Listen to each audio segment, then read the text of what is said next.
Now we're in a room separate from our processing plant where we store our cleaning and sanitation chemicals.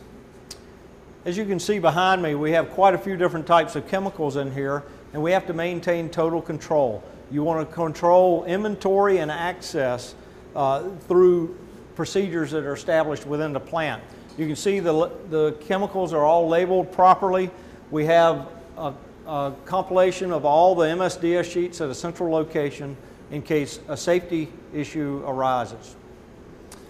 You'll notice we have different colored brushes here. These are cleaning brushes that we have color-coded 7 different ways so that we know exactly how they're used. For instance, our blue brushes are color-coded for cases, totes, and boxes. Our yellow brushes are color-coded for floors and equipment. And that's very important to keep those separate for all cleaning procedures. In summary, it is absolutely critical to maintain total control over our cleaning chemical storage area.